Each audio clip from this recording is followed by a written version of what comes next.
ওয়াকফ কি, এই ওয়াকফ বিল বা ওয়াকফ আইন কি, এই ওয়াকফ নিয়ে ভারতবর্ষ থেকে শুরু করে আমাদের রাজ্যে বিশেষ করে পশ্চিমবঙ্গে একটা অশান্তি বা উত্তেজনা তৈরি হচ্ছে ধীরে ধীরে। এই ওয়াকফ বিল বা এই আমাদের যে লোকসভায় ওয়াকফ আইন পাশ হয়েছে, সেই আইনে কি বলা হয়েছে, এই ওয়াকফ নিয়ে এত অশান্তির কারণই বা কি, আজকে ভিডিওতে ডিটেলস আলোচনা করব। তো ভিডিওটিকে শেষ পর্যন্ত দেখো এবং চ্যানেলে নতুন দর্শক হলে অবশ্যই চ্যানেলটিকে সাবস্ক্রাইব করে রাখবে।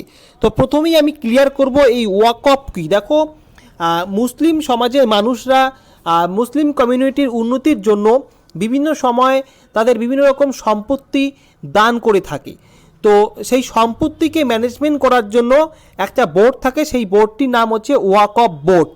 তো বুঝতেই পারছো ওয়াকফ কি, অর্থাৎ মুসলিম সমাজের মানুষেরা মুসলিম সমাজে উন্নতির জন্য বিভিন্ন রকম সম্পত্তি দান করে থাকে। সেটা হতে পারে স্কুলের জন্য জমি বা গোরস্থানের জন্য জমি বা বিভিন্ন রকম সম্পত্তি, যেগুলো মুসলিম সমাজের উন্নতির জন্য দান করে থাকে মুসলিম সমাজের মানুষরা।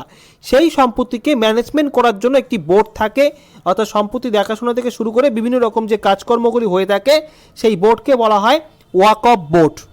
প্রতিটি রাজ্যে স্টেট ওয়াকফ বোর্ড রয়েছে। আমাদের সারা ভারতবর্ষে 30টির কিছু ওয়াকফ বোর্ড রয়েছে এবং এই ওয়াকফ বোর্ডের যে হেড বোর্ড রয়েছে সেটি হচ্ছে ওয়াকফ কাউন্সিল। অর্থাৎ ওয়াকফ বোর্ড নিয়ে আমাদের ভারতবর্ষে একটি ওয়াকফ কাউন্সিলও রয়েছে। এগুলি রয়েছে সেই সমস্ত সম্পত্তি দেখাশোনা থেকে শুরু করে সেই সম্পত্তির যে আয় হয়, সেই আয় দিয়ে কিন্তু মুসলিম সমাজের উন্নতির জন্য ব্যবহার করা হয়ে থাকে। এখন এই ওয়াকফ বোর্ড নিয়ে বা আমাদের ভারতবর্ষে যে পার্লামেন্টে লোকসভায় যে ওয়াকফ বিল পাস হয়েছে, সেই ওয়াকফ বিল বা আইনে কী বলা হয়েছে এবং বিতর্ক কেন তৈরি হচ্ছে, চারিদিকে অশান্তি কেন তৈরি হচ্ছে, সেই বিষয়গুলো কিন্তু আমি আপনাদের ধীরে ধীরে জানাবো। তো এখন পর্যন্ত চ্যানেলটিকে যারা সাবস্ক্রাইব করেনি অবশ্যই সাবস্ক্রাইব করবেন। ওয়াকফ নিয়ে ক্লিয়ার আপনারা কিন্তু এখানে বুঝতে পারবেন যে ওয়াকফটা আসলে কি। দেখো, এই ওয়াকফ কিন্তু ওয়াকফ বোর্ড তার নিজস্ব নিয়মকানুন অনুযায়ী তাদের যে সমস্ত সম্পত্তিগুলি রয়েছে বা বিভিন্ন জায়গায় যে প্রপার্টিগুলো রয়েছে, সেখান থেকে যে পরিমাণ অর্থ উপার্জন হয় তারা তাদের মুসলিম কমিউনিটির জন্য কাজে লাগায়। এটা তো আমি তোমাদের বললাম।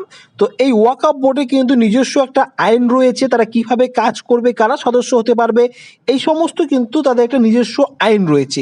তো এখন যে বিতর্কটা তৈরি হয়েছে, 2025 সালে যে ওয়াকফ বিল আনা হয়েছে, তাতে সরকার এই ওয়াকফ বিল বা ওয়াকফ আইনের কিছু সংশোধন করেছে।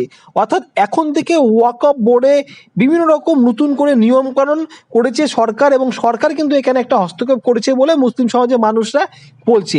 তো ওয়াকফ বোর্ডে কি এমন পরিবর্তন হলো যার জন্য মুসলিম সমাজের মানুষরা এই আইনকে মেনে নিতে পারছে না, তারা ক্ষোভ বিক্ষোভ দেখাচ্ছে? আগামী ভিডিওতে আমি তোমাদের জানাবো। তো ভিডিওটি ভালো লাগলে অবশ্যই লাইক করো, এবং তোমরা যদি জানতে চাও ওয়াকফ বিলে কি পরিবর্তন হলো এবং কেন এত অশান্তি হচ্ছে, তো কমেন্ট বক্সে জানাও। আমি খুব শীঘ্রই তোমাদের জন্য আরও একটা ভিডিও নিয়ে এসে বিস্তারিত তোমাদের বলবো। আজকে এই পর্যন্ত। ভিডিওটি সম্পূর্ণ দেখার জন্য তোমাদের অসংখ্য ধন্যবাদ।